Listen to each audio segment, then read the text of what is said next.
It's an awful big question when you say who is John Wimber because there's so many different places you could go with that. But I would say he's one of those sovereign men that God used in the 20th century to reflame and refresh the evangelical church, mainline churches, and also started a church planting movement. One of the things, who is John Wimber? He was a common man. He was a musician. I mean, very, self-critical. I'm just a saxophone player on my way to heaven. I'm a fat man trying to get to heaven, etc. John Wimber was actually a sociologist, a theologian, a wise man, but he was also he was a guy who loved Jesus, who God gave some very clear pictures to that influenced the church in a great, great way.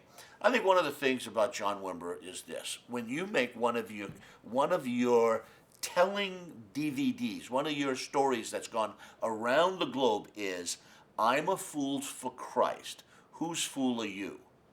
Now that just the title of that tells me a lot about John Wimber. Another thing about John Wimber: John was unassuming. He was not an ambitious, driven guy in the sense that I once heard John say this. We're having breakfast. One of the first times I met John, we're having breakfast and we're talking about a mission summit, and we're talking about church planting outside of America, not just in the English-speaking world, but all over the world. And there was a number of mission-minded people there, a bunch of activists, and John was just eating his breakfast. And I didn't know him, so I didn't realize he was getting a little angry as we talked on. And this is what happened. We're talking about taking the vineyard all over the world, and John finally put his fork down, he's done eating his eggs, and he says, guys, he says, we're a church planting movement, and this is okay. I like your conversation. But he says, and I go all over the United States cleaning up messes that church planters make. He says, and I don't mind that. That's what I have to do. I have to pay bills that I didn't run up. I have to clean up a mess that I didn't make. That's what you do when you have a church planting movement. But he says, what really bothers me is that you guys want to go do this all over the world. Are you crazy? And I remember that moment, again, one of those aha moments of seeing into John Wimber.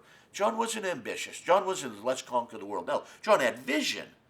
But what I loved about John Wimber, I never felt I was around an ambitious man. I was around a man who had vision but not ambition. So John greatly influenced many, many people, but I think it's because John was just a man and he didn't live in pretense, and he invited everybody to the party. So I think those are the things that I've really appreciated about John. And again, it depends on who you ask, who John Wimber is, but to me, that's what John was: a leader, but he was not an ambitious leader. He was a visionary, but he wasn't out to conquer the world. I could work for him.